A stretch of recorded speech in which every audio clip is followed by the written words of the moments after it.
The early 20th century was a time of great industrial and cultural change, and the Titanic came to embody the aspirations and overconfidence of the time.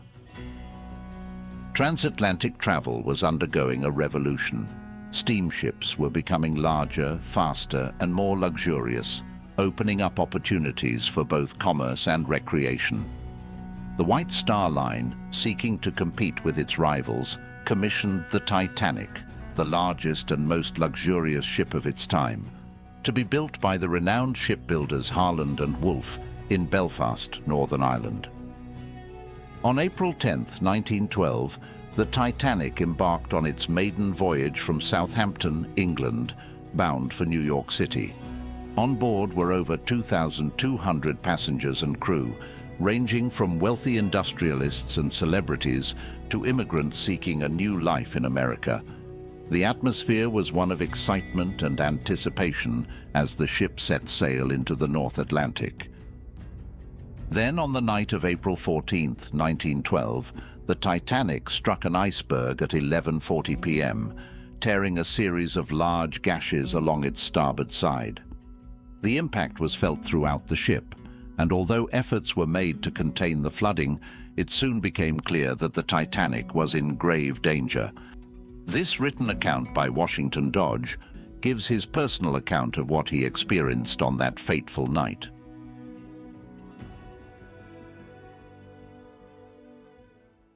I retired at 10:30 p.m. to be awakened about 11:40 by what seemed to be a violent bang.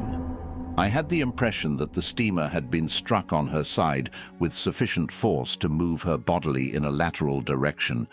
I hastily threw on a long overcoat and left my cabin to find a large number of passengers in the companionway, all anxiously inquiring what had happened. No one appeared to have any information. A few moments later, an officer passing hurriedly answered by giving the statement that he thought something had gone wrong with one of the propellers. As no one appeared to be alarmed, I returned to my stateroom to assure my wife and child.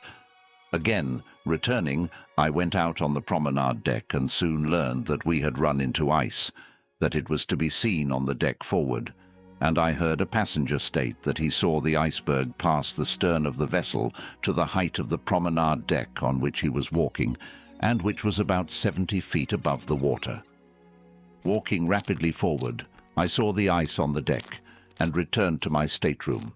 Having been told that there was no danger, and believing such to be the fact from the general conduct of passengers and officers as I saw, I insisted that my family remain in bed and await developments. Once more returning to the companionway, I asked our steward, who was standing there, what he had heard. He replied to the order has just come down for all passengers to put on life preservers. Rushing to my cabin, I got my wife and 4-year-old son up, allowing them to dress but partially, rushed them up on the boat deck, which was just above our own. Here I found a few gathered, and the first boat on the starboard side, number 1, was being loaded, as I put on their life preservers, which I had carried up over my arm. There was no evident desire of those present to get on this boat, and I could readily have placed my family aboard had I desired to do so without strapping on their life preservers. As the next boat, number 5, was loaded, I placed them aboard and stood back, while women and children were under command of an officer placed aboard. I watched this boat safely lowered to the water 70 or 80 feet below. After this, I watched the boats lowered on the starboard side, being the odd numbers from 1 to 15. A few were lowered to the deck below and there filled. The officers in charge of loading the boats were cool and masterful, preventing as far as possible all disorder and enforcing the command to care for women and children first. When boat 13 was lowered to A deck to be loaded, I went to this deck. After 8 or 10 women had been placed aboard, no other women or children were within hearing to respond to the officer's call. A number of men then climbed over the rail into the boat, when someone pushed me from behind and shouted, "Get in, doctor." I climbed in, and in a few moments the boat was filled, and orders given to lower. As we were lowered, boat 15, which had been loaded from the boat deck, was also being lowered. By this, we were for a few minutes placed in a perilous position, which threatened our destruction.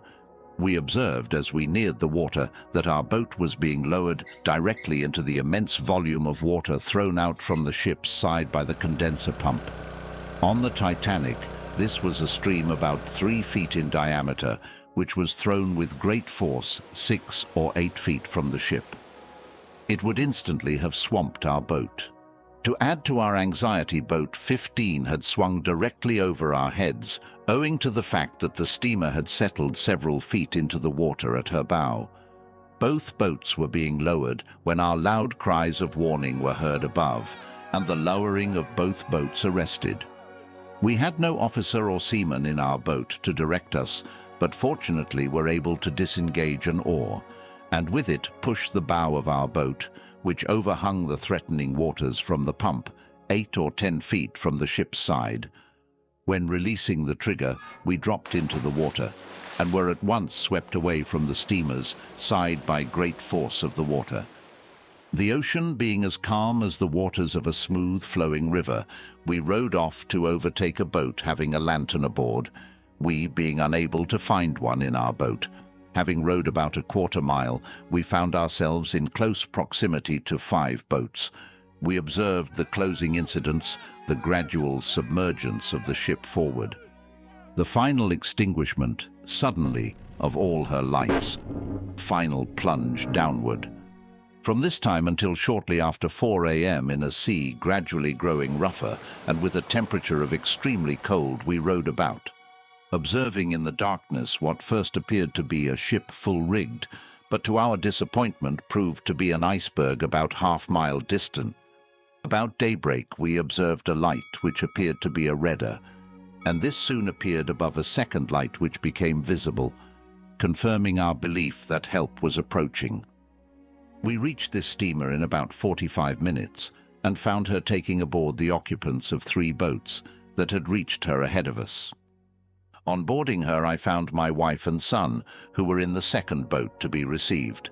Later, I ascertained that only 3 men amongst the first-class passengers, whose wives we left the steamer before them, reached the Carpathia: Mr. Carter of Phil, Mr. Stengel of Newark, and myself. The number of women on the Carpathia whose husbands, fathers, or brothers were missing must have been over 50. These men all stood back while women or children were to being rescued and went to their graves. One lad of 10, Master Carter told me that after his mother and sister were in a boat, he was refused permission to enter it, and Colonel Astor, who was standing by and who knew the lad a moment later, picked up a girl's hat and, placing it on his head, lifted him up and said to the officer as he was lowering the boat, "Let this little girl go with her mother."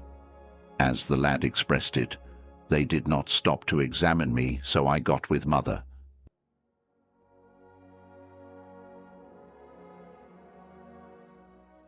After the events of the Titanic, Dr. Dodge quit the assessor's office and went to work for the Anglo-London Paris National Bank as a vice president. In 1917, Dodge left the bank to run the Federal Telegraph Company. He earned $18,000 a year as the company's president. Federal Telegraph controlled the shares of Paulson Wireless Corporation. In 1919, Washington suffered a nervous breakdown, and, on June 21st, he shot himself in the basement garage of his apartment building. He died 9 days later on the 30th of June. He was cremated at Cypress Lawn, and the urn was handed over to the family. Ruth was named the executrix of his estate, and soon moved back to her hometown of New York City, and died on the 25th of July in 1950. The ashes of Dr. Washington Dodge and his wife Ruth are both interred at San Francisco Columbarium. If you enjoyed this video, we have another interesting eyewitness account from Pliny the Younger up in the corner, who witnessed the events that took place on the day Pompeii was buried by the eruption of Mount Vesuvius.